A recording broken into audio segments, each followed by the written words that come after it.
should probably start, Vicki. Yeah, well, I don't know that, yeah. For introductions, I think everyone's, I think I'm just gonna use everybody. If you look at the names, I don't know that, maybe I could just have the speakers, maybe Rob and Karen and Laura, you could just say who you're affiliated with. Would that work? Just to be brief. Sure, I'm Rob Innerfeld. I'm Transportation Planning Manager for the City of Eugene in the city's Public Works Engineering Division. Thanks. And Lori Holtz with Parks and Parks Planning and the Ecological Services team. And Karen Mason, also with Transportation Planning and Public Works. Excellent. So in the time to not get too far behind, I do want to read the our etiquette for the CPC. The point of the group is for collaboration to work toward the goals of spelling out the park plan and the bylaws, which are founding documents of our committee. In order to achieve these goals, we ask that the environment we're supporting each other is productive. Positive communication is the key top priority. We expect to respect each voice, no talking over others, although muting is going to be helpful here. Come prepared to make decisions by means of reading all the pertinent material ahead of time for the meeting. Since we only meet on a quarterly basis, the meeting facilitator will, I will ask for feedback from each member during discussions where a motion will take place. This supersedes the concept of Robert rules where hands are raised and the chair acknowledges a speaker. I would ask that people use the raise hand. Is there a raise hand? Maybe not. In the chat. Or just wave and I'll try and acknowledge you. I'm going to be keeping track of the time period since we are kind of limited in time. But to make sure that there's a fair succession for all, let me ask everybody to turn off everything except your computers so there's no distractions. And a productive communication is fostered when all voices are heard and acknowledged and acted upon in a compassionate manner. Please do your part, and thank you for all of your time and attention. And so I'd like to start with the CPC members now that we have. For a little icebreaker question, what was the last thing you did in the Whilamut natural area of the park? And I think I'll start with myself since I took a walk last Saturday through the Whilamut and getting towards to the Knickerbocker Bridge in Eugene, heading towards Springfield. Just before there, I found a nice little, what I would call a family of mushrooms. It was a spot that was maybe, I would say, 8 to 10 feet wide, and all these small little mushrooms about this big. They were all in little clusters, like little households all around. And I thought that was really, I don't know what kind of mushrooms they are, but I thought that was pretty cool. So Laurel, why don't you go next? Okay, well, the last activity I did was walking and just kind of looking over some things that Fraser and I had talked about with Joseph last week, well, earlier this week. And just basically looking at what we can accomplish to do start a little restoration project and help them get some invasive species removed. So that's the last thing I did. That was in Eastgate? Yeah, that was Eastgate. Yeah, thanks. Nope.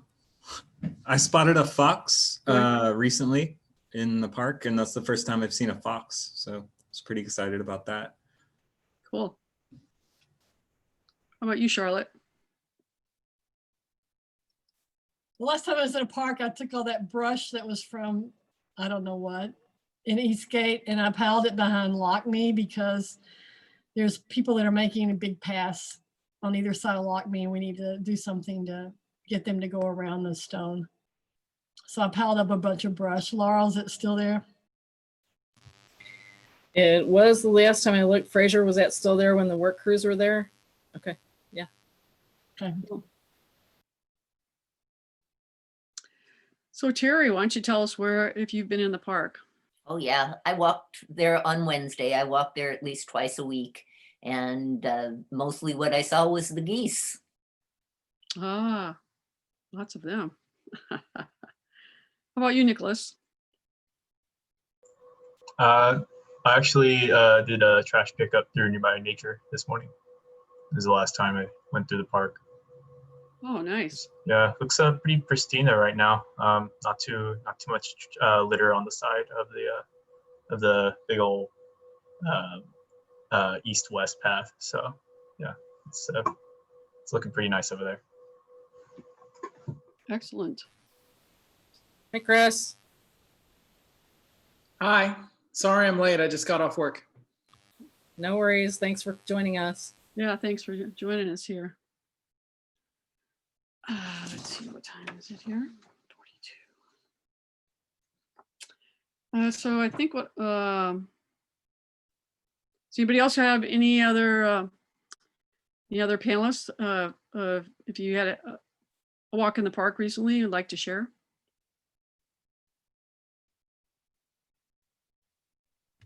Can I share? Oh, no, you first. I was just going to say I didn't take a walk recently, but I greatly enjoy riding my bike through, and I rode my bike through about a week or two ago. Excellent. This beautiful spot. Yeah, so I've been part of my response to the COVID-19 pandemic and trying to stay as healthy as possible is that I've been walking and running a lot more, stopping on my way home from work, going out before I go to work, stuff like that. And that I have been walking and running on the trails throughout the Eastgate Woodlands and the Alton Baker Park and the Big Loop. And it has been really great to kind of see the season change over time. That's been really something that I did not know how much I would appreciate it. And it turns out I really do. Excellent.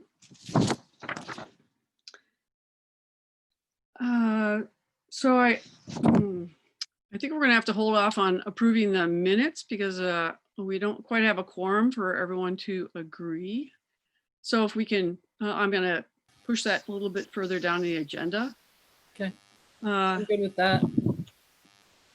I would like to review the agenda and actually make another adjustment in order to, Nearby Nature has asked if they could be moved up a little bit in case they need to not stay for the whole meeting. So I was going to move the Nearby Nature report up to just right after the agenda adjustments, right after public comment. Would anybody have any problem with that happening? Excellent. So we'll, after public comment, I'll have you give a 5-minute Nearby Nature report. Okay. Okay, that was really Beth's requirement. So you really don't need to adjust it based on me, but I'm happy to do it however you'd like. Okay. We'll just move you up there. Okay. So I know Bill is here. I'm wondering if there's any public comment that anyone would like to share at this time. I think he's here. Bill, that's you. I see him on my screen. There we go. Do I have a voice now? Oh, indeed, we can hear you. Okay. I guess, Jesse, you haven't figured a way to bring my picture up for just while I'm talking. Yeah, I can't hear Jesse. He's muted. Jesse, you're muted. Jesse. Okay, let's go ahead. All the CPC members, I was going to go to the coast. I wasn't sure whether I was going to get here. So I sent out public comments to the CPC members. Lori and Rob, I guess, did not see it. But the first two items were, let's see if I'm, There you go, Bill. hey, I'm a face this week instead of a disembodied voice.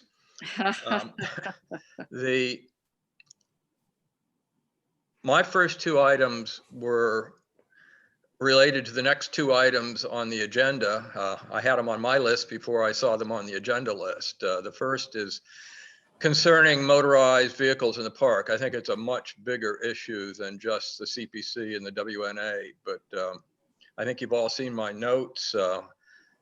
There are monowheels, there are scooters, there are bikes, skateboards. I talked to monowheel riders. They didn't have a clue they might even be considered as not being allowed in the park. And the same thing with the skateboard users. I did not talk to any bike or scooter users. I think if it's not covered in the subject tonight with Rob, I would like the CPC to consider putting it on the agenda for a future time as a more detailed discussion of motorized vehicles. The 1030 regulations are unclear, and as are the signs in the park. The second item is related to what Lori is going to talk about, or maybe a piece of it, is I have recommended that we get, I'm not a botanist, but I see an awful lot of non-native plants into the areas that have been tarped before, the Silos project. And I think it might be good to do an evaluation of how well it worked. I see an awful lot of non-native plants. My suspicion is that it didn't work as well as they'd hoped, and it would be good to get a professional look at it and bring that up for a future meeting. The other one is not an agenda item. Vicky sent out a note, I guess it was this morning, concerning the rest stop issue. And personally, I'm for rest stops. The communications issue with the city were terrible, but I believe we need to do something. And that probably is as good as an area is going to have. Nobody wants to have it next to them. So we have an ongoing issue of nobody wants to have it next door. I suspect that maybe the gated neighborhood to the north will probably never heard about it and may well have issues once they see the Quonset huts going up. I suspect maybe the athletic department didn't hear about it, even though the city did. So I will leave that one for future discussion. I've been in the park probably 7 or 8 miles a day, almost every day for the last 3 months. If anybody has any questions, bring me back online. I'll be glad to answer them. That's all I've got for right now. Thanks.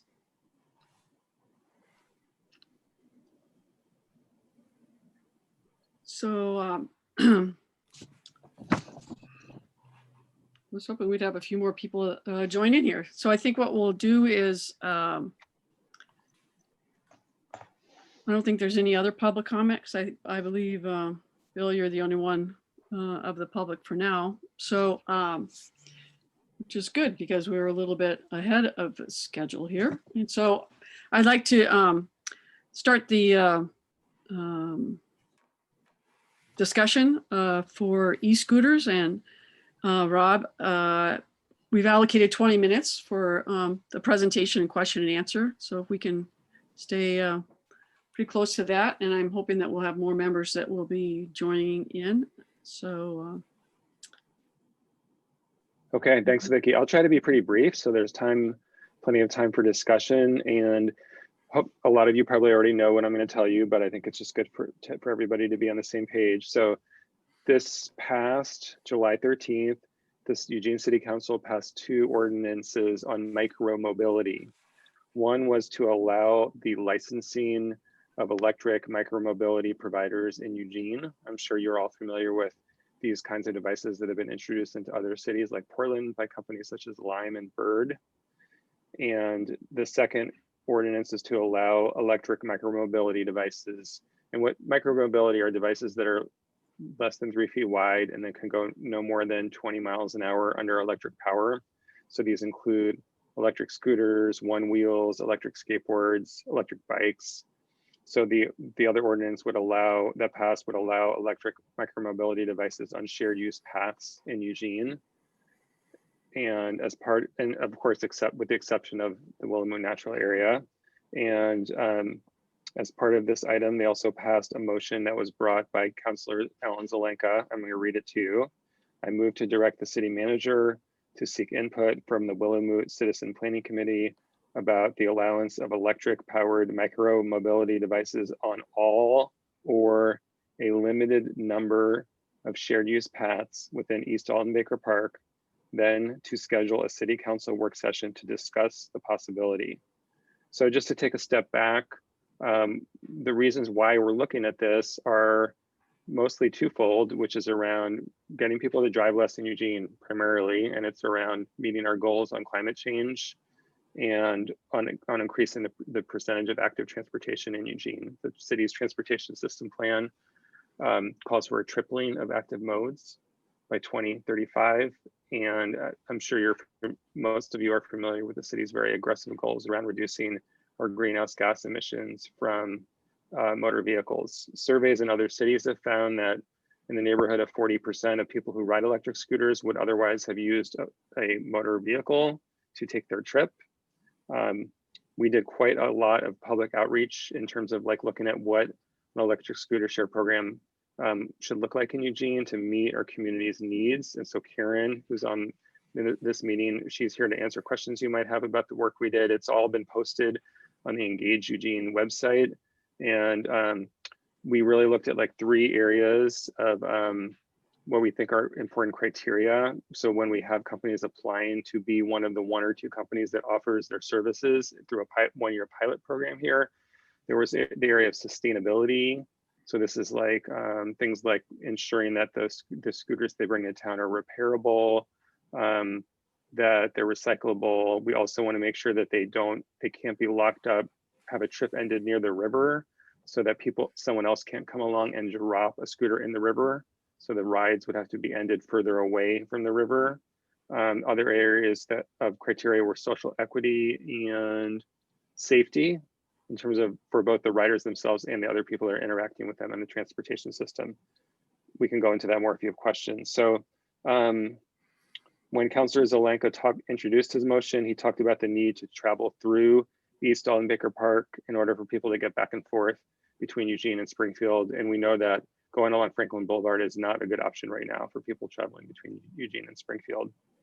Another $20 million, maybe it will be a better way to go, but right now it's not a safe street for people to use. Karen's also working on developing administrative rules for the city for us to have an electric scooter pilot. So, and obviously like this isn't just about having a pilot program, because you're all aware, and as the speaker just attested to earlier, the people have their own personal devices that they use, whether they're electric scooters, skateboards, one wheels, etc. The city is not really positioned to enforce prohibitions on electric devices in the park. Jesse might be able to speak more to that, but I just don't think that's something we're geared up to. So it's really up, this is Councilor Zelenka asked, and the motion asked that we come to you, get your input, bring that back to the city council. Honestly, I think that it might be more effective to designate a certain route in the park, like Day Island Road and Walnut routes, paths that are wider, where it might be safer for people to use electric scooters, and then have the narrower paths, like the path down by the river in the prairie area, and be off limits. I think that we might get better compliance that way from people on our system. We could put good signage up rather than prohibiting the devices altogether, but that's just food for thought. So I'm going to be taking notes, and I'm interested to see what you have to say. So I'll leave it at that.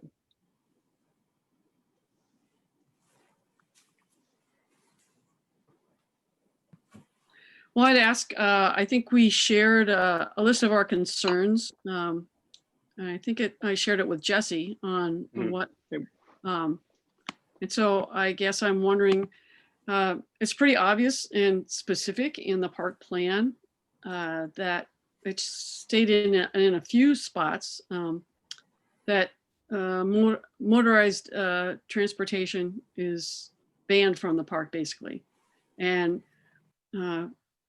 as the CPC, we're here to help implement the park plan, but also help remind all that what is in the plan itself. And so I guess I'd ask, what is your response to what is actually banned within the park? Yeah, I agree with you, Vicky. The plan does not, my understanding is the plan does not allow for that. So the plan would need to be amended. So I think that if the city council decided to that they wanted to move forward with something different in the plan, they would direct staff to work on amending the plan. So the plan has to be amended, but also with the number of jurisdictions that it applies to and that have to agree with it, right? So it seems to be a process. Okay, I mean, it is what it is, so. Right. So are there any other CPC members, Laura? I'm a little concerned about the phrase, the plan will need to be amended in order to accommodate something that was really pretty adamantly opposed to in the original plan and in the revised plan. And I am really concerned with the whole idea that these things will be allowed with no enforcement. We already have issues with enforcement, even with some of the things like, you know, basic leashes for dogs. So what my biggest concern, I think, would be safety for the other park users who, you know, you're not going to get out of the way of something going 20 miles an hour if you're walking down a path and there's a, you know, someplace where you can't see around a corner, for example. I would think that it would be safer to keep things like that on a pathway that's paved and maybe used by bicycles. But we still have issues with bikes that use pathways that say there's no bikes allowed. I mean, it's, you know, enforcement is one of the big issues that this park has.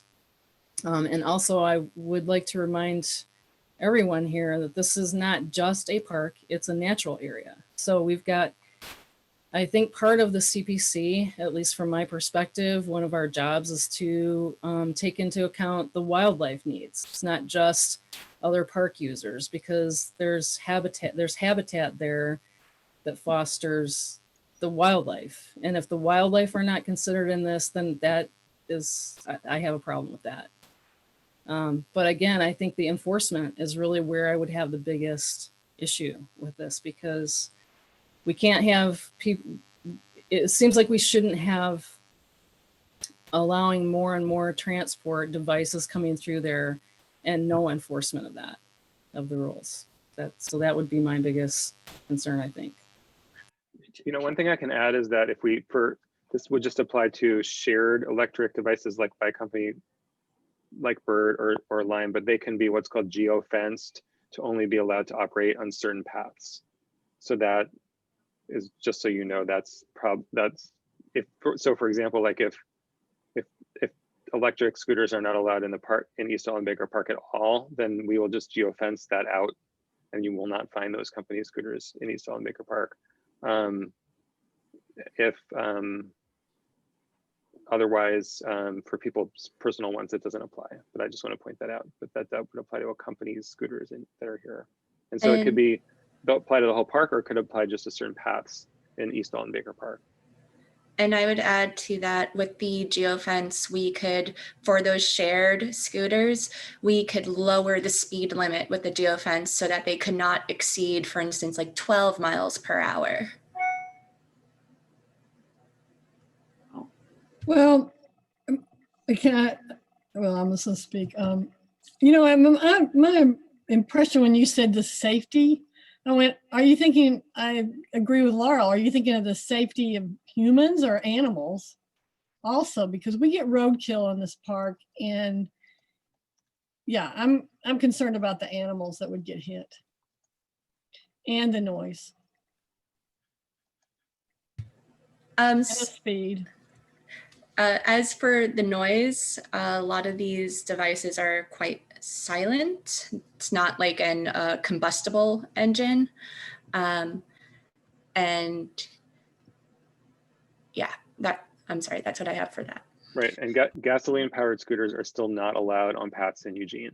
And I mean, when this plan was created, electric scooters, electric skateboards, even electric bikes, I don't think they were really a thing then. They're now part of creating a sustainable transportation system. And so, whether you agree with having them in the park or not, they were not necessarily something that people were thinking about back when the plan was created. So what you're saying is you want to put something in the park, but you're not going to put any more monitoring in, but you will put signs. Is that what you're saying? We can definitely commit to signage. We could do for shared devices, we can commit to geofencing. My team has also been tasked with developing some kind of an etiquette campaign for our paths, because as it was pointed out earlier, this is not just about people on wheels. There's dog walkers. I saw a dog walker not too long ago near the I-5 bridge that had like 3 or 4 dogs going all the way across the path with leashes. So we all need to do a better job on the paths of staying to the right and letting people get by. So we do, I mean, honestly, we should have launched it already, but we do want to launch a path etiquette campaign, and we'd be happy to come back to talk with the CPC about what that would look like in East Alton Baker Park. Yeah, and I guess I'd ask if you could refer to this as the Whilamut Natural Area. I think it's been changed. Okay. And so I would ask that you could share that too with Councilor Zelenka. Okay. I know it's still the East Alton Baker Park plan, but in 2002 it was changed to the Whilamut Natural Area. I appreciate that. Thanks for pointing it out. Yeah. I just want to say one last thing. The idea that just because these things didn't exist when the plan was put together, and frankly 2002, these things did exist, so maybe that's not entirely accurate, but regardless of that, natural areas are places for natural things. And so the argument of they weren't here, so we shouldn't consider that, and so now we have to consider it, I just find it falls a little bit flat. Especially, again, without the enforcement, it just feels like, we're not considering the things that this whole natural area thing was set up for, which is, enjoyment of a really low-key, passive recreational, area that people don't have to listen to motorized vehicles. Or, yeah, I'm glad that you pointed out though that there's no gas powered, because that is that would be a significant impact, I think. So, considering that most of it's going to be electric, that probably would eliminate a lot of people's concerns that I've heard.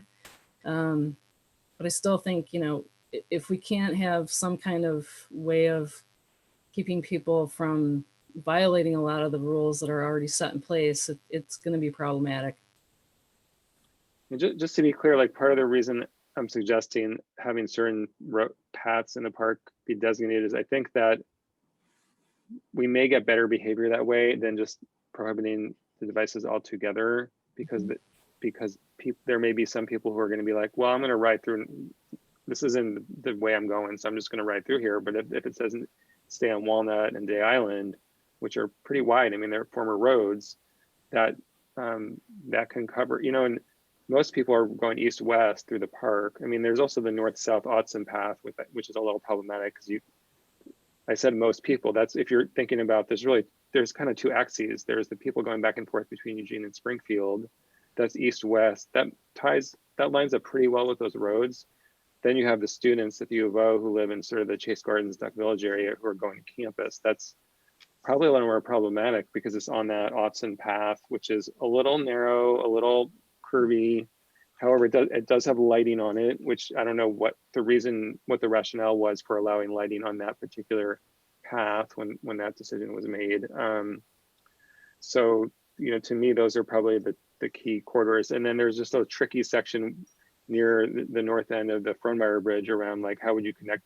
Would people go all the way up to the dog park to get on the island, or would you let people on electric devices use that little short kind of stub path, which is a little narrow to get to Day Island. So those are some of the issues if you were to entertain the idea of allowing the electric devices on some of the paths in the park. Yeah, I agree. Some pathways are going to be way more conducive for that. So you're right. It would be far less of an issue if we've already got established paths that, you know, are paved and readily accessible. So that's a good point. Thank you. Yes, Terry? I know we're having difficulty adjusting to new vocabulary, but again, it's the Willamette Natural Area, not the park.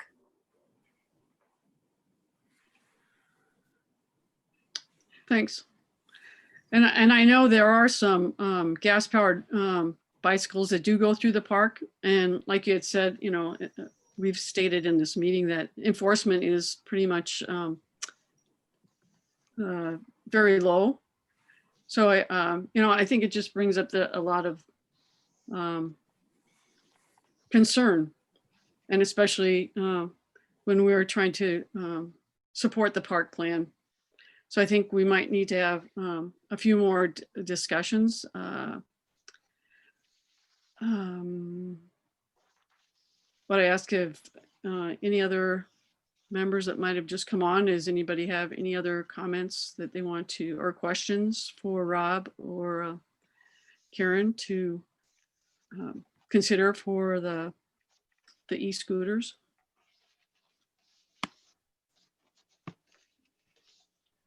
Yeah, Joseph? Well, I think that this is something that we're going to have to learn to live with, because I don't see a way of stopping it, but controlling it would probably be our best bet. And if we had, like he suggested, a route north-south and one route east-west, that was the route that most people were wanting to take, and we picked the route. That I think is going to be one of our best ways of getting people to cooperate. And then anybody who bears off of those routes,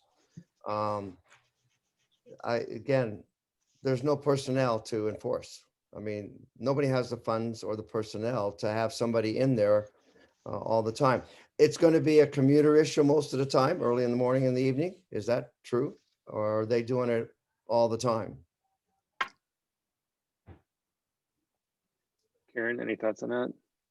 It's definitely both. It is used both as a legitimate transportation device. So that will be your AM, PM commuters, but also your students who have a different schedule. A lot of them start classes at like 10, 11 a.m. instead of 8, 9 a.m. And then it is also used as for recreation. So that will be your like Sunday, Saturday trips, your during the summer, your after 6 p.m. trips. Okay. Yeah, the speed is an issue, but if we keep them on the wide roads, I think that would be the best we could hope for as far as safety. That's just my feeling. Well, I think this is going to require a little more discussion, because I'd also like to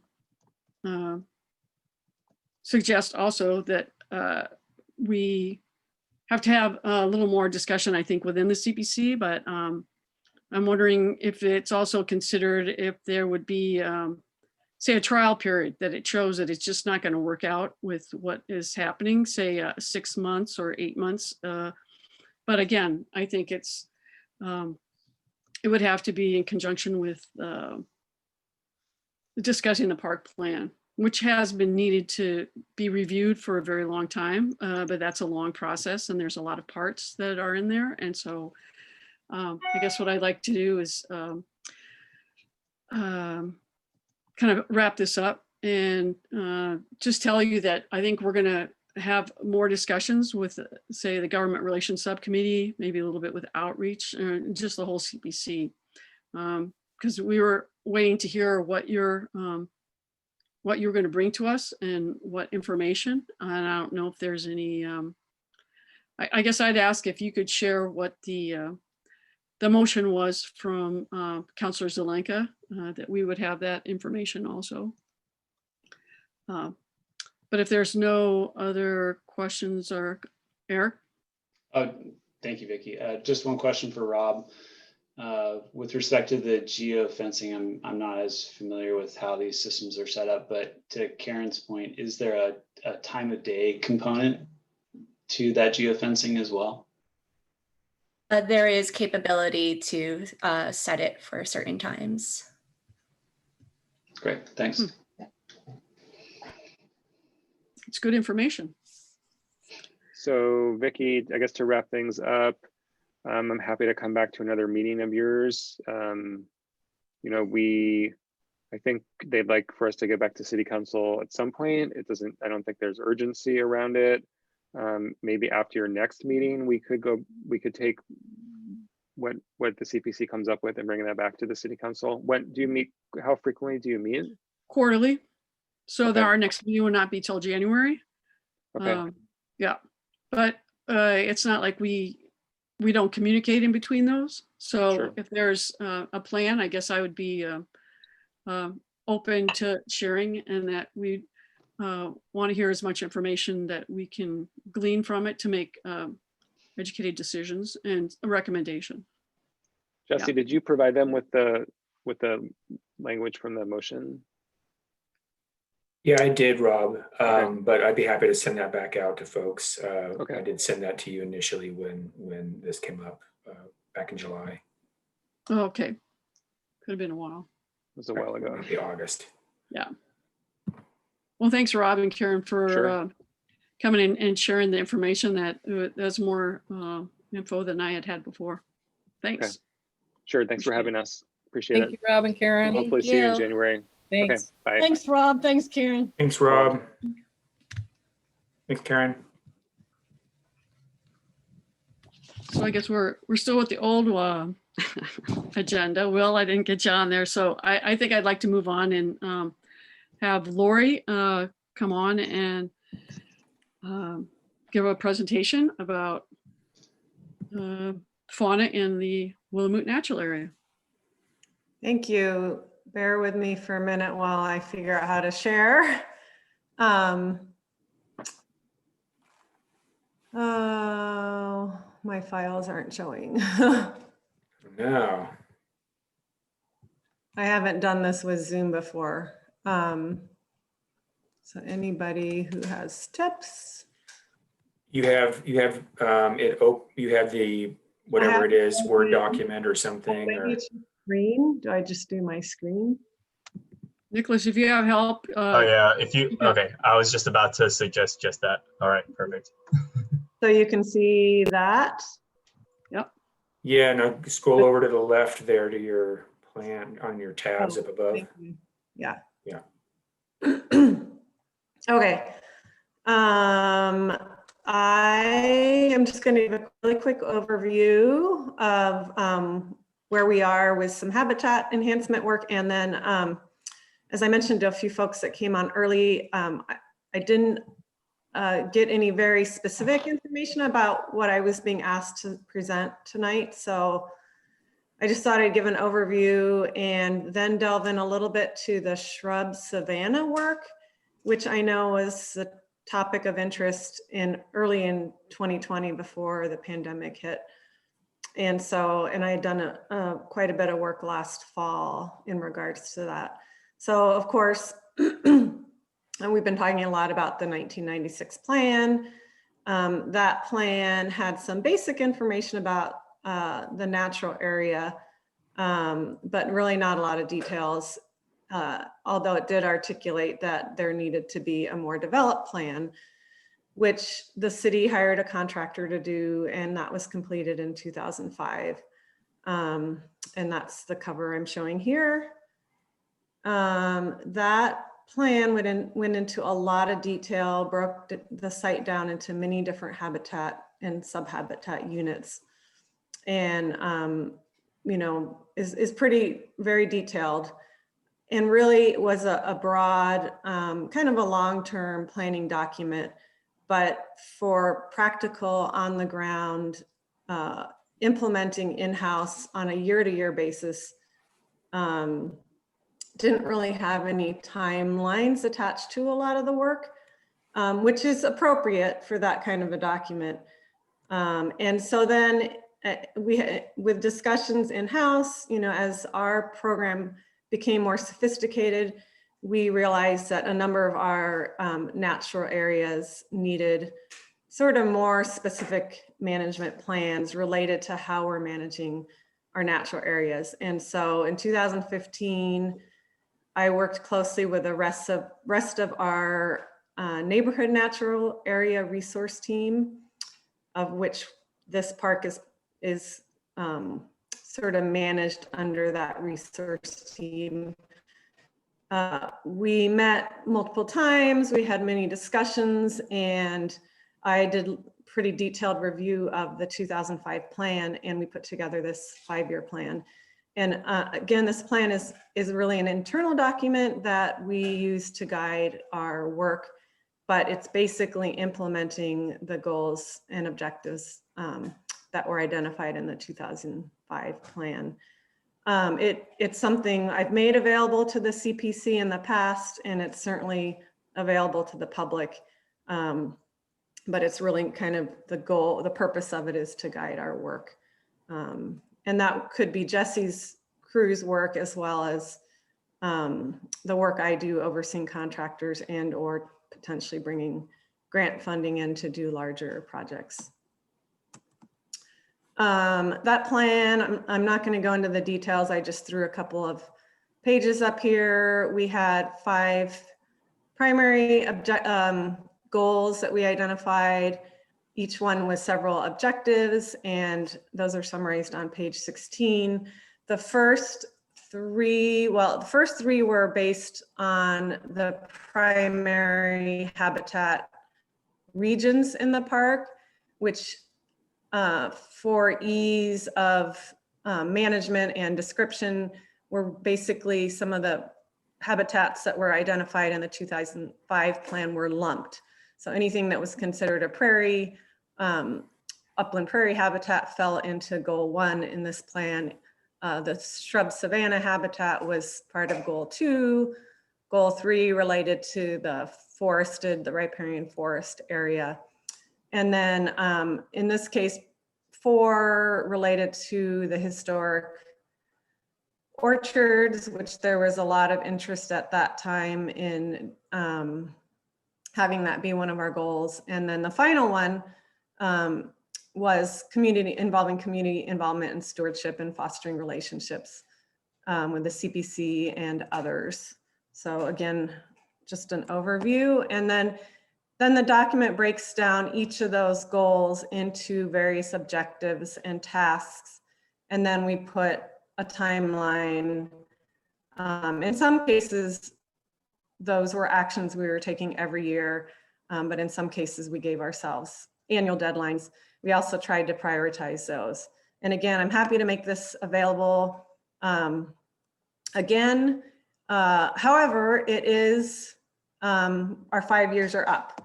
And so one of my main tasks over this next, hopefully over the winter, is to update this plan as well as 3 others for 3 other large sites. So it's kind of a big body of work, but so we'll be holding meetings with our neighborhood natural area team to talk about what we want to go into the next 5-year plan. Just kind of big picture accomplishments for the Whilamut natural area. We did a lot of invasive species control in the Wildflower Hollow. So one of the things that we try to do with in the work that I do, and of course the work that all of Jesse's team does, is we try to protect and take care of those habitats that are the highest value. And so from our perspective, the Wildflower Hollow area, which is the riparian forest area around the Fronmeyer Bridge and heading towards Leisure Lane, that's some of the highest riparian habitat in our whole park system. And so we spent a considerable amount of effort trying to control ivy and blackberry in that area using contractors. So above and beyond what Jesse's crew is able to do. We also collaborated during that 5-year period with Whilamut Restoration Project on the prairie habitat enhancement work, also known as CELOS. We removed a number of large blackberry patches on the landfill cover, both in the prairie habitat zones and the shrub pod habitat unit. Some of the gaps, some of the things that we didn't get to that we identified in our plan was coming up with a plan to further infill the riparian forest on the landfill cover. And for those of you who've been around for a long time, we began doing riparian plantings in that section between the Fronmeyer and the Alton Bridge. I think I mistakenly said Fronmeyer earlier when I meant Alton. We started infilling in 2002 or so, and we did some large scale plantings up through 2009. And then some of the trees that we had planted started declining. And so we had concerns about whether survival, trees were going to survive long-term in some parts of the landfill. So we kind of wanted to step back and, just let things grow and see how things looked. And then we also put a little more effort into shrub pod plantings in the Shrub Savanna area during that time. So we had thought we would come up with a plan and do some more infill in this 5-year period on that riparian forest, and we haven't done that. So that's definitely something that will go into our next 5-year plan. We also talked about doing additional plantings or infill of the shrub pods, and I'm going to go into a little more detail on that if it's okay in a few more slides. And then I mentioned goal 4. There was a strong interest, I think, in part from Jesse's predecessor in doing a little more in the formal orchards. Basically, the plan, actually the original 1996 plan has a line in there that has something that indicates that we would nudge those towards a more natural forested system. And we've done that, but we've done a lot of blackberry removal, but we haven't gone in and done a lot of ivy removal. There's still more we could do. We could implant, plant with native plants within the former orchards.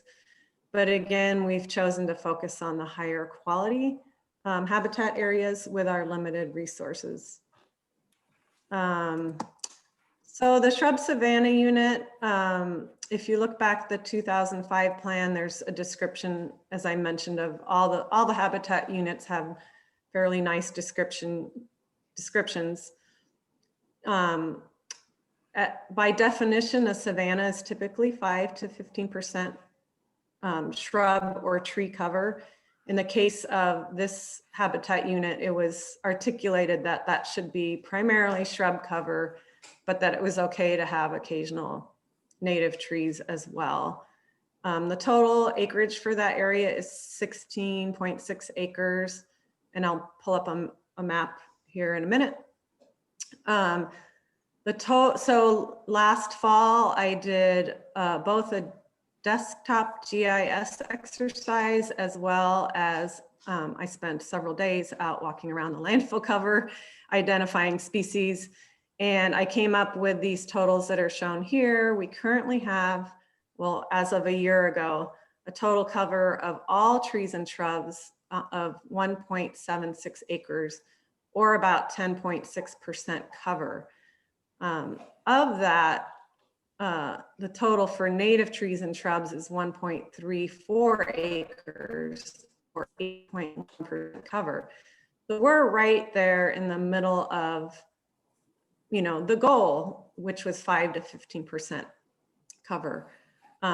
So overall, we've met that acreage, and here is sort of here's a map depicting that.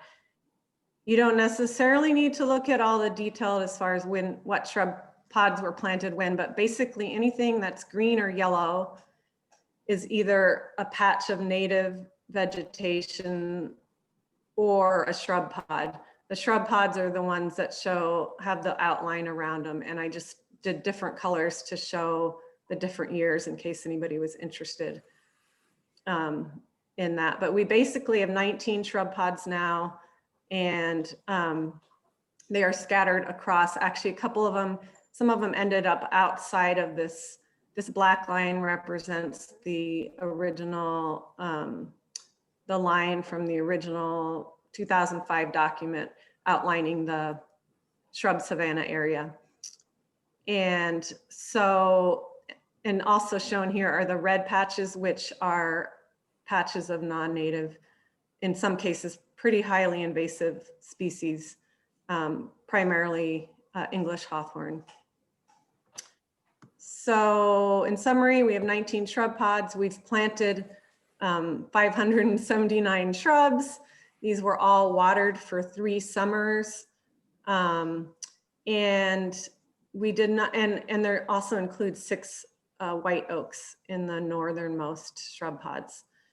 We watered them for 3 summers, and last year I did a survey of just the 2014 shrub pods, and the survival within those shrub pods ranged widely, both from one shrub pod to another, and also among the different species.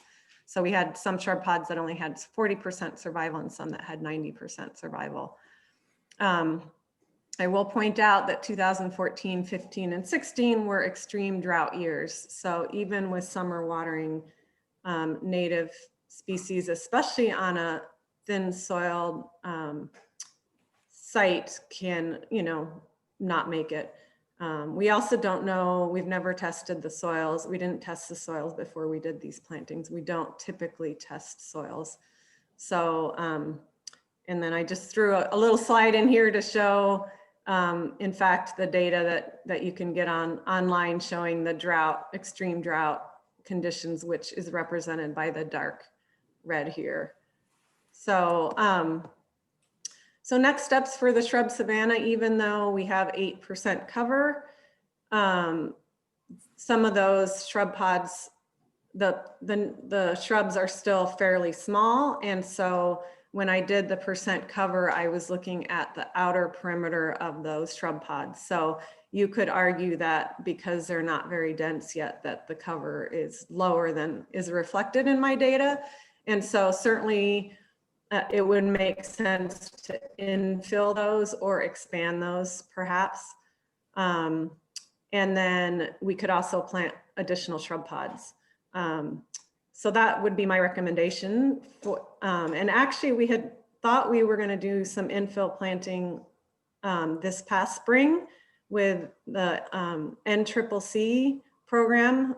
We were supposed to get the youth to come in and help with that, with projects all over the city park system.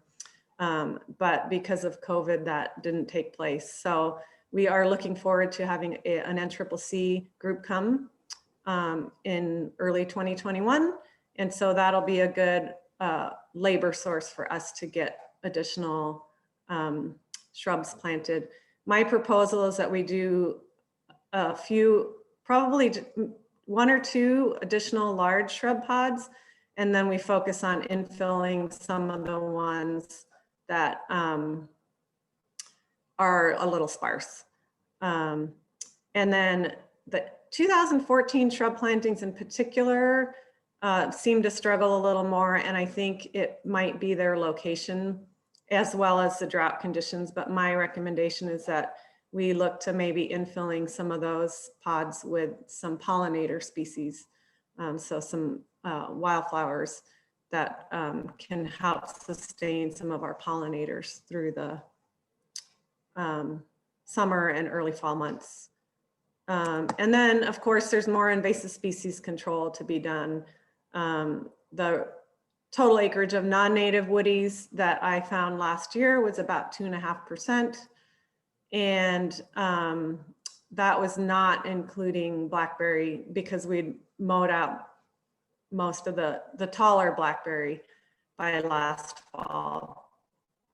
So gradually we'd like to remove, in particular, the English hawthorn that are out there using a masticator or possibly using a cut and wipe technique as the resources allow.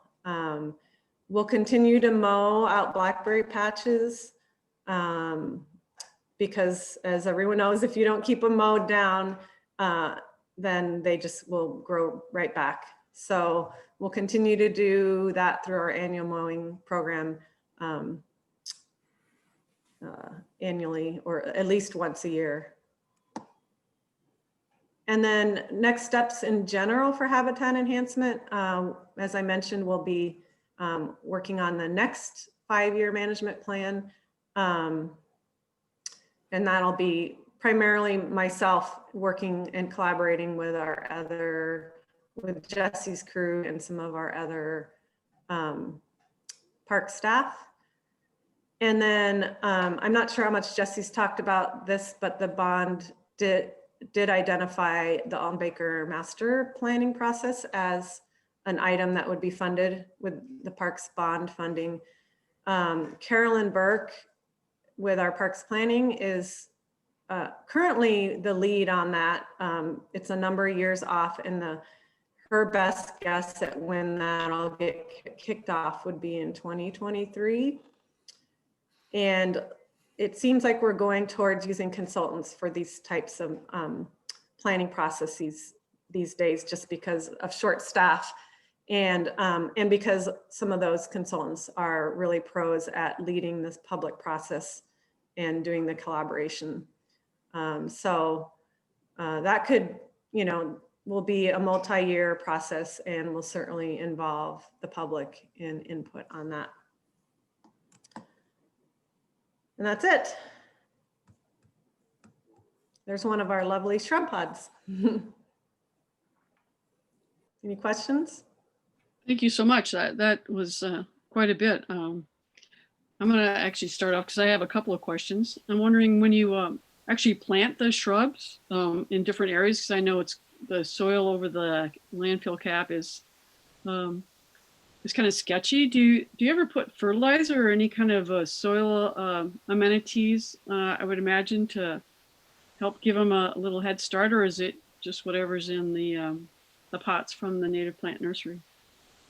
Typically we don't give them a boost because we want them to stretch their roots out into the landfill cover.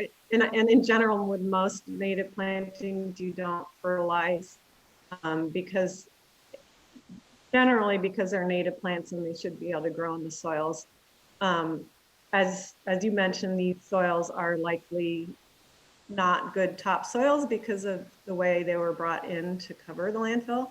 But we didn't do anything special with these. One of the phases of the riparian plantings, we decided to put down several feet of leaf material from our leaf collection program. I don't know if some of you might remember that. And actually that's the area where we ended up having some die-off of our trees.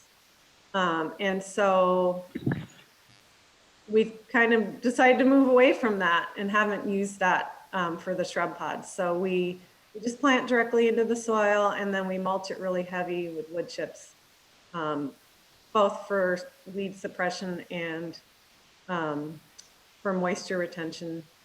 And then presumably that breaks down over time and adds some nutrients. Thanks. Does anybody have any other questions for Lori? Yeah, can you take off your share screen? Oh, yes. Thanks. Let me just, here. I left it up since I wasn't sure if anyone would have any questions about what I was showing. I will mention, I know the silos project was brought up. Bill brought up the silos and the concern about weeds. for those of you who may not know the whole history, that was was funded by the Whilamut Passage Bridge project. And as one of the submitted art design projects. And that project kicked off in 2014. It was funded for 5 years. And ODOT, well, Whilamut Restoration was the original organization that submitted that proposal. And, but ODOT didn't want to manage that work. And so they gave us a pot of money. We entered into an intergovernmental agreement to oversee that work. So ODOT gave us a small pot of money to for someone to manage that, and then a bigger pot of money to pay Whilamut to do that restoration work.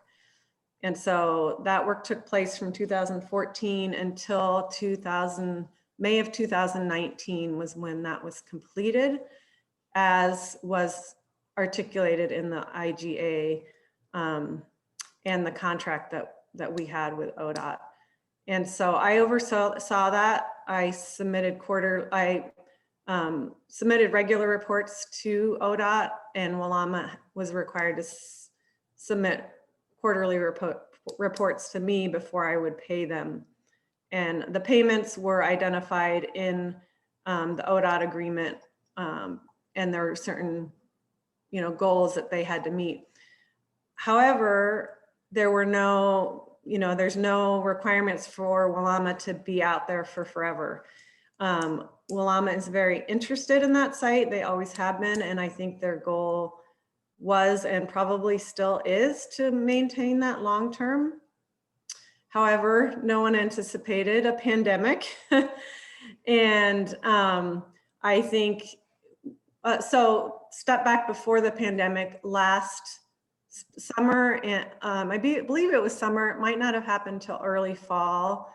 Kelsey Irving with our Volunteer in Parks program, also our native plant nursery person, she and I met with Whilamut to ask them if they would submit an adoption agreement to us to, continue their commitment out there.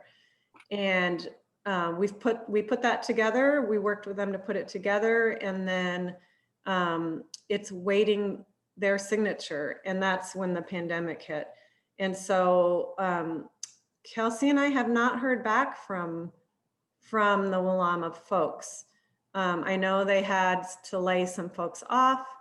And so, but honestly, neither one of us has really wanted to pester them either, given everything going on and knowing that the pandemic has been particularly hard on nonprofits. So more to come on that, I guess. We'll see if we can get back in touch with them, get their adoption agreement going, and have them do, some weed work. I will also mention that upland prairie restoration is very challenging, and we the city knew that going into this. Our botanist will attest to this, and she probably has papers that describe this, but upland prairie restoration is very difficult. It's an uphill battle, especially when you have a prairie planting or restoration site surrounded by non-natives. So I wouldn't say that Whilamut hasn't done, didn't do due diligence in setting it up. It's just, it's an uphill battle to keep those weeds out. Well, it is, and it's such a large area. Yeah. So I guess I'd ask, I think Nicholas has a question for you. Sure. Yeah, I was just wondering about the how strict the kind of the different habitat regions are defined. I've noticed that there are some shrubberies that were planted outside of the Shrub Savanna zone. I was just wondering what you'll do with those shrubs that are outside of that zone, that habitat. Well, from my perspective, I don't think they need to be very strict. The management plan I'm not exactly sure how the consultant came up with all the funny jerky parts of that line, and habitats often blend into each other. The rest of that landfill cover within sort of that between Walnut Road and the path to the north is prairie, which can have some native shrub and or tree cover too, typically less than 5%. So I'm not concerned with it, you know, from a habitat perspective or a wildlife use perspective, it seems reasonable to me. So I don't know if that answers. Yeah, that answers it. Thank you. I'm sure you want to move on pretty quickly, Vicky. I just did want to say this, just from my perspective as Lori's colleague. I think, you know, the Whilamut, frankly, is, you know, we all know this, but you know, we love it for what it is, but it is a highly disturbed site.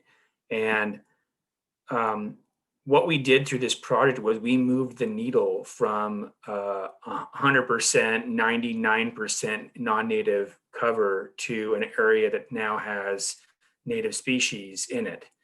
So I think it's about kind of setting your expectations. You know, we are much more likely to have, we have much better pollinator habitat than we did there before.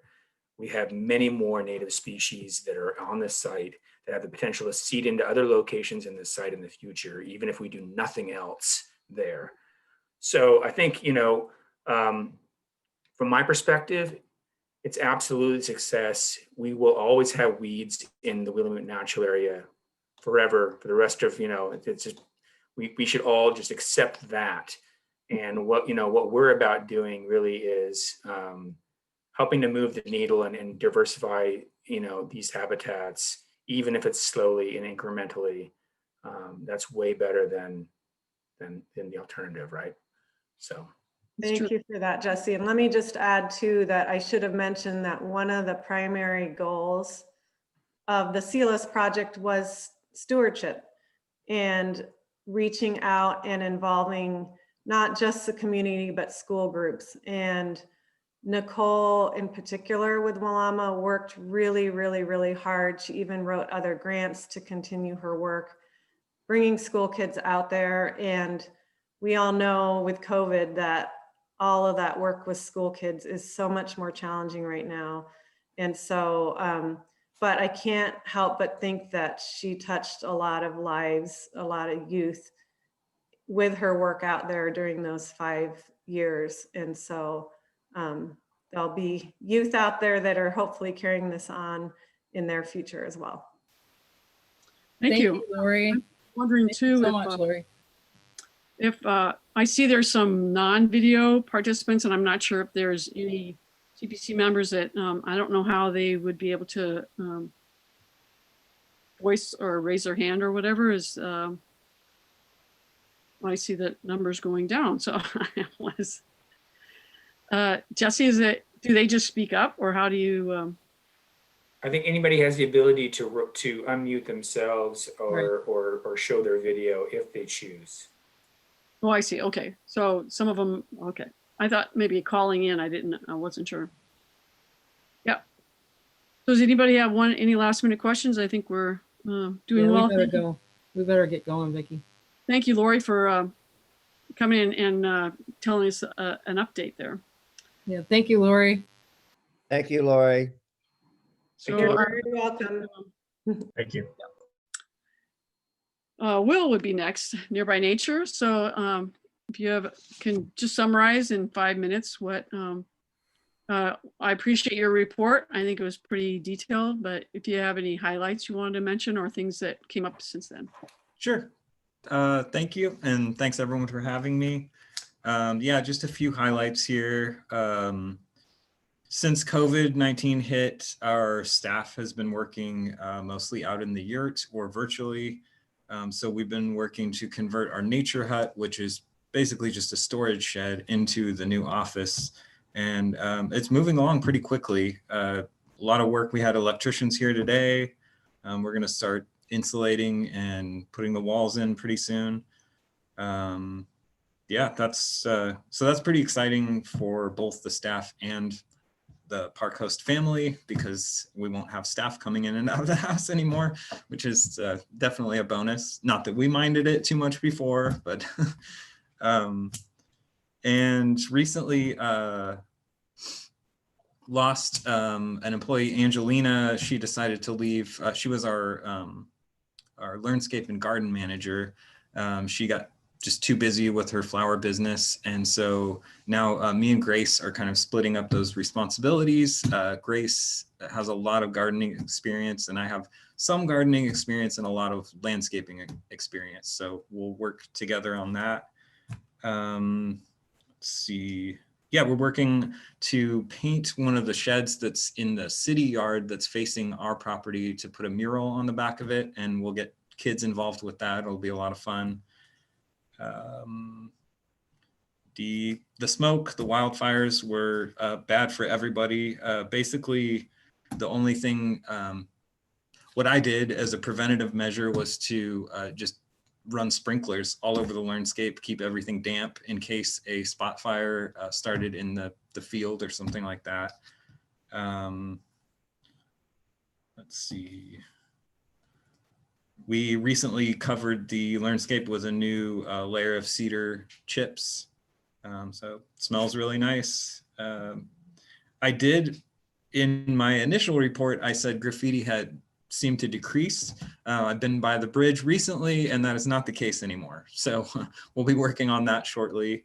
We've got Nicholas joined us as our newest volunteer. Awesome guy, great conversation while we're out picking up that litter. And I've really enjoyed him coming aboard. Vicky's been helping with our nature school program. Really cool. Cynthia has been coming in and helping pull weeds and sharing her gardening knowledge. I think that's about it. Excellent, thanks. Yeah, thank you. Is there any questions at all? Thanks a lot, Will. I really appreciate all y'all do. Thank you, Will. Yes, do a fine job. Thanks, Thanks Will. for covering those, yeah, the tags on the bridge. I noticed that you painted over them last week when I was walking over there. So that's You know good. what? That is a mystery. Someone else painted those. Oh, really? I Wow. don't know who did that, but it was not me. Well, thanks. So I'd like to move on, but now that I think we have a quorum, I would ask to approve the last meeting minutes. Does anybody have any changes to the minutes that were sent out by Fraser? If not, I guess I would entertain a motion to accept the minutes as on the on the screen now.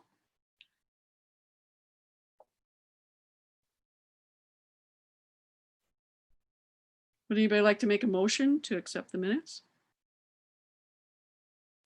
I'll make a motion to accept the minutes. Do I hear a second? I'll accept as well. Is that Joseph? Who was that? If you're doing that, can you say your name, please? Who's the second person that seconded the motion? I'll second I'll be the second or third to second it as well. Yes. Laurel put forth the motion and Nicholas seconded. Thank you.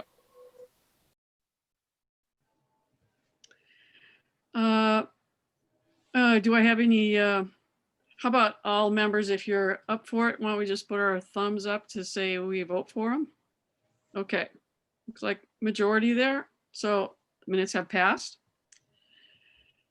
The next item would be the parks reports.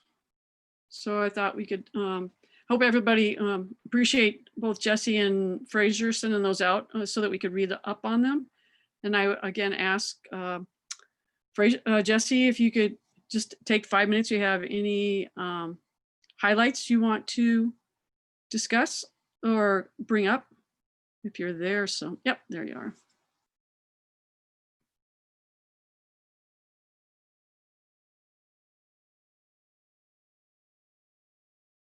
It's quite a list.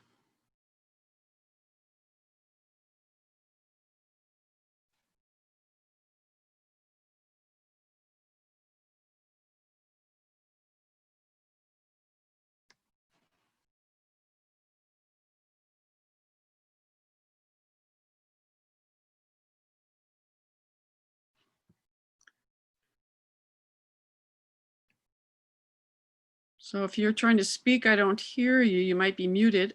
I'm not sure.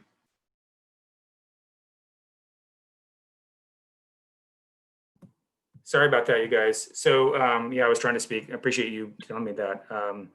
So, you know, there's a long list here. I think one of the things I just wanted to mention is you guys all know that the CMO's office on homelessness has proposed lot 9. Part of lot 9 is a potential rest stop location. That's kind of a late breaking thing. I'm honestly not, as a manager of this park, I'm really not much in the loop on it either. So, but I'm certainly, it sounds like I know that Vicky is working with that office to try to schedule a meeting to talk more about that. So that was late breaking news, but I don't really have anything kind of else that I think I want to point out here. If anybody has any questions from my report, I'm more than willing to answer them. Joseph? Jesse, is that rest stop proposal including the Conestoga huts for people to stay in there, or is it just going to be for campers? I think it includes Conestoga huts. Maybe Vicky, have you heard more about it already? Yeah, I think there's going to be 15 huts, and what I'm trying to get is more details, because it's just what I've sent you pretty much is what I know, but I know that there's other questions that have come up, and so I know that we didn't have much time available at our meeting to discuss it, so I'm hoping that we could have conversations about this and maybe do another Zoom call with Reagan and the city manager's office to answer some of the questions. Okay. So Vicky, I know that when that one document said that it was going to be the 15 Conestogas, and it will possibly go up to 20. That's what the rest stops have been like in other areas of the city of Eugene. And the car camping is really not what these things are designed to do. The Conestogas are really more permanent, semi-permanent shelters that are more robust than someone's tent. And there's a lot of rules and regulations around who will be sponsoring the people, what the rules are going to be for their behavior. I think there's going to be a lot more discussion about it. And if we take some of the other projects that have included these Conestogas and kind of look at them as examples, we can answer a lot of the questions about how they'll be operated by looking at some of the processes that happen through those other projects. So that's just my 2 cents worth there. So Joseph, you just a quick follow-up, please. Yeah, I work on the Conestoga hut crew. We build them, and we are geared up to do 4 rest stops. I didn't know this was going to be one of them. And one of the reasons why we want to get them done right away is because Egan Warming Center is not going to be working this year. Right. Because of COVID, and we're hoping to use these as shelters during cold nights for people that are out there. And you're right, there's real strict rules. There's a common area, there's porta potties, there's trash cleanup, there's a lot of stuff that goes into these people living in these places. But we're gearing up to do 4 with 15 huts each, and we're going to try and get them done before the end of the year. Okay, well, I'd like to defer this conversation if we can, because I think we're. I just wanted to know if that was one of the sites that I was going to be working on. Okay. Yep. Thanks, Nicholas. You have something that you'd like to ask or say? Yes. So on the document, it doesn't really specify the lot 9's this kind of allocation of that lot for the rest stop. So I wasn't really sure about the size of it. Would it be the whole lot, or would it just be like I'd ask everyone to be able to maybe make a little list, because I think there is still a lot of unknowns. So I'm hoping that we could get a few more details about it. within the next week, a couple of weeks, if possible. So if we can all make notes, and then I'll let you know when if there's a selection of dates for that. Okay, I can email any more questions I have. Well, thanks, Jesse, for showing it. Does anybody have any other questions specifically for Jesse on other items besides the rest stop? Not, then I guess I'd ask to move on to the Lamb Lane report. Fraser, if you think he sent out a good report, if there's anything that you want to highlight. I think I'll highlight a couple of things. One, we've stepped up our efforts to try and address some invasive species within the park. So as Laurel alluded to, we met last week with Joseph and her on Monday, had a chance to look at a couple of areas, and we're going to try and have some progress and a little bit more concerted and repeated efforts in those areas. So we're excited about that. I think the big highlights for us are just noting that we're going to be refurbishing the kiosk at the entrance at Aspen Street to Eastgate. So folks will see some updates there and some changes over time. Other than that, I'm happy to take any questions about what's in our report. Excellent. Is there any questions or comments for Fraser? I have one. Do you have a schedule or on the Brent's relocation?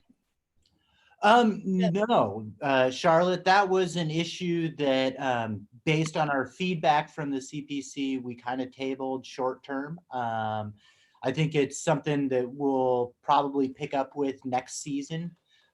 Doing that work now is not ideal, just given the soil conditions out there. So it's something that we would definitely look at next season, and I think we'll be prepared to discuss that with the CPC again next year.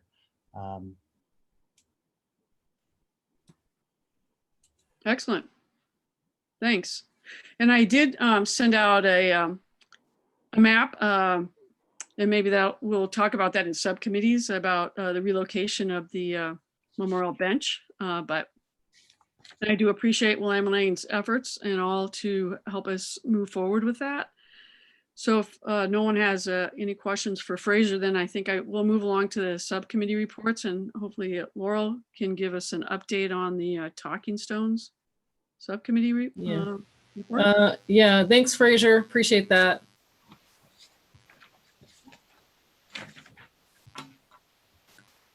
Yeah, so I guess I'll start with which one's on there first, Vicki? Talking Stones? Talking Stones. Okay, thanks. So the Talking Stones subcommittee has met several times this quarter by Zoom, and we've been out to remove some graffiti on a couple of things. We did the whole relocation of the commemorative bench thing that Talking Stones committee met with Michael Wargo, Chris Wigg, Eric Adams. We had some pretty lively discussion over that. And then after that meeting, Chris Wigg requested a meeting to talk some more about that. And we agreed to start supporting the effort to approach the Morissette family. And that turned out to be a very good option. Vicki spoke with Michael, kind of making the same request. So it looks like that has all come through pretty well. And thank you, Michael and Chris, for your efforts to have that move forward. The kiosk information, I spoke with Philip Richardson, who is in charge of the kiosk renovations, and he is kind of excited to get some new language about the Kalapuya and the Talking Stones and the kiosks and all that stuff. That's more to come later about that. I did send attachments for the language that has been considered for the new blurb on the kiosk, at least the one over there by the boat ramp. And so that's all still in the review process, and it looks like it's moving forward pretty well. So I'm hopeful that we'll have language and be able to get those projects moving forward. I know that they were working on the kiosk the other day when Fraser and I were out there, so that was pretty cool. Let's see. And then Tilka wanted me to mention that the new display for the Cultural Museum at the U of O is moving forward, and she'll give us more details about that probably in the Talking Stones subcommittee meetings. Right now, she is obviously not here and she's out of town. So when she gets back, I think we'll hear a little bit more about that project. But that's pretty much it for the Talking Stones. Thank you. Thanks for all the work on the subcommittee that helped move everything along. I think you're doing well, and for the graffiti removal too. That's good. So the next one, subcommittee is government relations, and the only thing we mostly worked on is to try and find out. Normally, go out and check out the football game, but since there's no fans this year, we're hoping that truly there won't be much happening within the park. But I think still David Sonkson and I will probably take a walk out there a few times just to see there's what's going on, because there's always interesting things in the park. I think we'll start getting involved some with the e-scooter thing, considering it's somewhat dealing with the government relations subcommittee, and maybe do some with outreach. But I'd like everyone to provide input if there's anything else from what Rob's talk was this evening. And that's pretty much what we've talked about. So I don't know if there's any questions. I think I sent out a little report, but there wasn't much in there, because we haven't had much happening. So now the next one, I think, if I don't see any hands up, is wildlife habitat. So wildlife and habitat, really, we have not been very active. It's mainly just Joseph and myself. And, you know, as Jesse and Fraser both kind of pointed out, it's been really challenging to get all of the stuff out in the field when there's so many COVID restrictions and so forth. So we have been actively discussing things mainly over the phone. I've been talking with Jesse and Fraser both about identifying some work assignments that can get us engaged in like some invasive removals and things like that. So that we'll have more to report on that. Lori is gonna, as we said, Lori was gonna address the committee. I'm really glad that we were able to fit her in and hear from that. That was really helpful information. I would encourage anybody that's interested in the Habitat Committee to look at her body of work that has been sent around with some of those documents. I know I've shared some of those things, and please, if you have any questions, feel free to contact me about the park plan. I have all that information. If you have forgotten where you put it on your computer, that's fine. I'm happy to do it, you know, send it to you again. But we could really use some more help on the Habitat Committee if anybody's interested in doing that. The invasive species at Eastgate is one of the areas identified by Fraser as important that he would really appreciate our help with. English ivy pulls are always a good way to assist with that effort. And we're in discussions right now about the entryway from the Eugene side into the Eastgate woodlands, where we're talking about putting some native plantings in there and just basically doing a small restoration project. I'm hoping I can get more members of the CPC to get involved in that. So that's it for the Habitat Committee. Can I ask you where you're going to be planting the native plants? There's a couple of different access points to get into the park. Is it? So that it would be, Fraser, can you help me out? What that area that we were talking about the other day, right at the entryway, what's the proper description for that?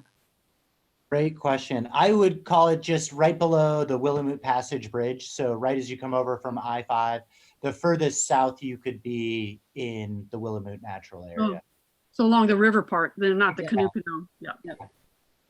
Okay. Just as you come into the woods from under, if you go underneath the bridge on that road, just as you come into the woods on the Springfield side, there's an open area there, and we talked about trying to plant more native species in there to crowd out the invasive ones. Yeah, could you plant a few so that the runners can't get through the chicanes on the Riverside path and that well-worn rut that we have looking in there? But no, thank you. I appreciate the effort, and I think that's a great project. No questions? Anybody have any questions for wildlife habitat? Next, we're going to have Ruth tell us all about the exciting work she's been doing with the outreach subcommittee. Hi, folks. Nice to see you all. Outreach, I could make the distinction to start with, and was chatting with Laurel and Vicky. We're living in the virtual online world at the moment, so I'm really talking about outreach that's digital or online. There will be in-person outreach in the future, and that may take on different facets, but for the moment I'm talking about the digital outreach we can do. And I met with Jessie and Alyssa from City of Eugene in late August. Thank you guys, and chatted about so many ways that we can make the CPC's website and information about the Whilamut more user-friendly, better interactive for a public face, make sure just our links are up to date and our content is correct, and maybe enhancing with some better banner images of natural scenes from the Whilamut, and hopefully some colour photos of the talking stones and things that enhance that viewer experience online, reviewing that talking stones information with the talking stones subcommittee and making sure that that is all up to date as much as possible. Alyssa brought up an exciting opportunity for us. She stewards the City of Eugene social media, and she'd be happy to plug and play any sort of options that we have into what they already operate. So we don't need to create our own web page, like, Facebook pages or Insta pages. She can launch stuff for us. If we had a heron, a beautiful image of a heron or the river or something that would be interesting for the broader community to see and know more about what we do. So yeah, and then met with Laurel and Vicky, just chatted a bit more about all these options, the images we have. Tilka, I think in previous conversations had suggested she had some good images. And then also thinking about how these places throughout the Whilamut are signed. And I know Laurel was talking about the kiosk and Vicky earlier, and then just thinking about how this works in with what Willamelaine offers on their website and maybe matching and mirroring some of our language there. We're in the very early stages with the City of Eugene, so getting up and running. Does anyone have any questions about that? Yeah, I think there's lots of opportunities for all subcommittees to kind of work together to help support that. And if anybody has some good images or photos, I know Bill has quite a few that he'd be willing to share. And Yeah. He sent me some today that I'm going to share with the CPC a little later on. But I appreciate the effort, and thanks. I think. I think I just advocate broadly for messaging to our community about the importance of this natural area, not necessarily that everyone's going to visit in person, and certainly not during a pandemic, but the more people in our community value this area, the more support we can have, and that's the whole intent of each effort. So getting that going again. Great, thank you. Yep. So I think the last subcommittee was the executive board subcommittee, and mostly what we did is get together to chat about the agenda and lining up speakers, and just all the things that are going on that are happening with the cities, and appreciate everybody's help and support. So I don't know that we have a lot there, but actually I thought we were going to be way behind, but we're kind of ahead a little bit. And I'm wondering if everybody has their schedules for January. Does anybody have a new calendar for, and maybe the best thing might be to do a a doodle poll, but if we can pick out a date ahead of time, then I wouldn't have to do that. To be honest with you, I'm a little remiss. I'm gonna have to go get my schedule. Vicky, Yeah. before you go, did you want to ask about the timeline on the bench? I think she's going. Sure, you could ask.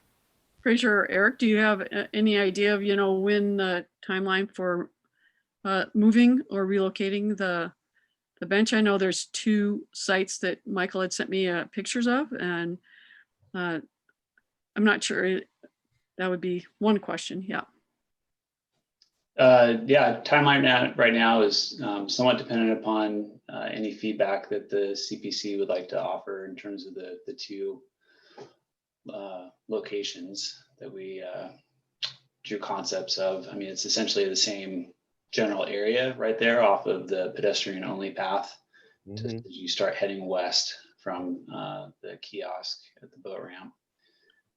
Is there any markers? Either of them seems feasible to us. It's really more a matter of whether or not the CPC has any guidance in that regard. But once we have that information, it should be fairly quick in the grand scheme of things to get the bench relocated. Kind of the critical factors for us are whether or not we'll be able to repurpose the existing plaque at the new location in some way. And if not, then reordering some type of bronze plaque that would be put in place. But the intention is to use the existing bench at the new location. As evidently Ms. Morissette actually sat on that bench, and it was Mr. Morissette's request that we reuse that if at all possible. Joseph, you have a question? Is there any benches nearby either of those sites? Because I know there's a couple of benches along that path. So this would be away from other benches? It would. I don't have an exact distance, but I believe the next nearest one is several hundred feet to the west. Okay. Yeah, anywhere along there that doesn't have a bench now, I think would be a good spot.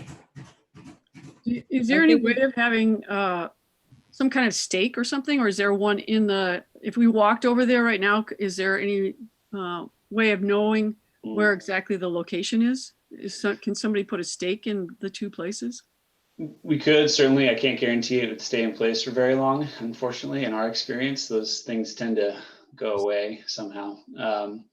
But for everyone's general reference, as you're walking, west along the main multi-use path from the kiosk, and then you go through the chicane gate to get down onto the pet-only path.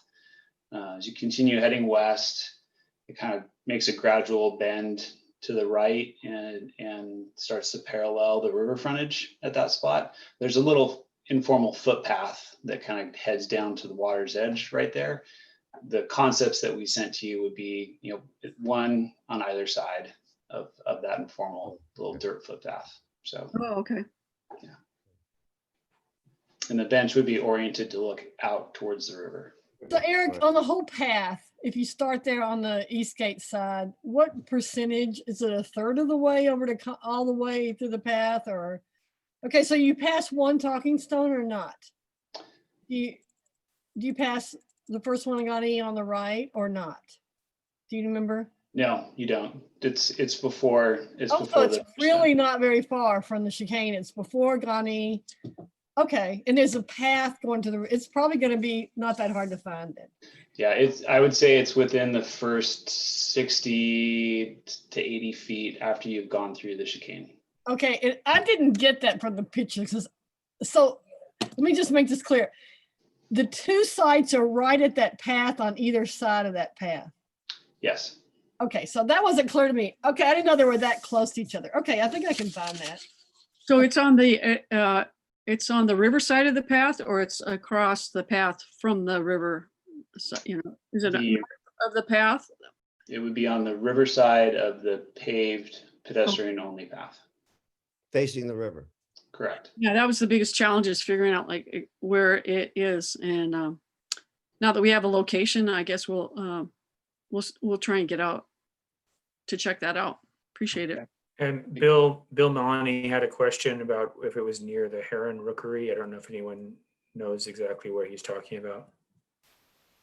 Yeah, think Fraser actually, can The Heron, confirm. isn't the Heron Rookery a lot closer to Eugene? And this No. sounds like it's really close to the kiosk. no, what I think, and we can ask Bill about this, but one of the things that I was thinking when you were saying that, Eric, that is where I saw that baby heron is on that little footpath, because it's pretty close to where they nested. I think it was last year or possibly the year before. So we probably definitely want to go and take a look at that pretty quick. Okay. What's up, Bill? Your description is very, very close to where the rookery is. There were 5 nests active this year about where you're describing. And you wouldn't want to be right under it. Could get messy. That would be unfortunate. Yeah. So are the net, Bill, are the nests still, can you see them? Maybe if the leaves are off the tree that you'd be able to see nests up in the cottonwoods? You can see them. Oh, okay. Well, Yeah. that'd be good. So Eric, I think we'll try and get over there within the next couple of weeks and we'll get back to you to Great. which one would be good. Thank you. You're welcome. Thank you. Thank you, Eric. You're welcome.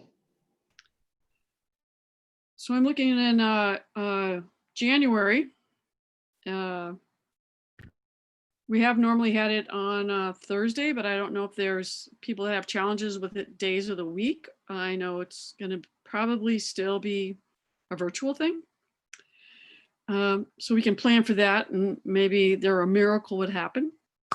But does anybody have any days preferences or want to stay away from certain dates in like I have the 7th, the 14th, the 21st, the 28th of I'm good with all the Thursdays. What's up, Marta? Yeah, I can't do Tuesdays or Thursdays. I'm in a class until 6 o'clock okay. for the rest of the year. And I'm definitely not the week of the 14th. Not available. Marta, are you talking about 2020 or next year? This year and next year. Oh, okay. Forever. Okay. I'm gonna have to pick a different. So what about Wednesday? I'm just going to give something else so we can move on. So what about Wednesday the 13th? No, you didn't say the 14th, right? Wednesday the 20th. Inauguration day, that'd be a great thing. I have another meeting that night. Monday the 18th. That's MLK Day. How about the 27th? I'm good. I'm good. I'm good. That'll work for me as well. Okay, way to go, Marta. Thanks. Oh, January 27th. So Jesse, maybe you could put that on your calendar if you have a 21. Excuse me, did you say Tuesday on the 27th? Is that a Tuesday? So Wednesday. So Wednesday. Wednesday, okay, the 28th. Oh no, wait, oops. 27th. I'm on October. Okay, yes, that is the 27th. Yeah. Mhm. Okay. I think we can make that work. Excellent. So the only other thing would be future meeting topics. And I don't know if anybody has anything that pops up into their mind right now. It's not I think necessary. that we're going to have to figure out a way to, I don't know if the government relations subcommittee wants to coordinate that, which might be good, but to deal with the scooter thing, I think we're going to need Right. a way to get an answer back to the city council pretty soon. So I don't know if that's trying to get a meeting, and people that want to come can come, but I think we need to discuss it, maybe get another meeting together because we need to get on that. Right. I agree. I'd like to have another meeting about the scooters as well. Yeah, I Yeah, agree. so can we maybe figure that out right now, like in the next couple of weeks to have a meeting about that scooter thing? And everybody that wants to come can come. And if you don't, email your ideas, What I might do, because there are a few people that are not there and David wasn't able to get on, I guess. So How about if I do a doodle poll for that? Okay, That sounds good. Will that work? but I think we need to be really responsive to the city council. Right, and I think we need to get more information too on what expectations. Yeah. Correct. The Okay, more you information, can the do a better. doodle then, okay. Well, I thank everybody for coming, and those that were presenting, if they're still on, and Two Parks, thanks for your support and helping us out with all of our projects. And it looks like we have quite a few still going forward, so that's good. And thanks everybody from Willamette that's here. I appreciate that. Yeah. Yeah, I think it worked out well, and is there anything anybody else wants to bring up that we need to know? If not, I guess I will like to adjourn the meeting. I move that we adjourn the meeting. I would like to just thank everyone for coming, and I really appreciate all of the meetings and all the time that's been spent talking about all this various different projects and things that we've been going through lately. It's been a rough time, I know, for everybody, and I really appreciate the time that people take out of their day. It's really important for all of us to stay connected to do that. So thank you. Yeah, Right. I'll echo that. Thank you very much, everybody. Thank you, and you'll get a doodle poll for me for the scooters, and if everybody could mark 27th of January for the next meeting. It'll be probably around 5:30. Thank you all, and thanks Jesse for hosting and getting us all on there. No And problem. with that, good luck and thank you. Luck and good night. Good night. Good night, That goes the everybody. other way. Good Stay night, safe. Good everybody. luck. You're right. Yeah, Night, everybody. Night, everybody. thanks.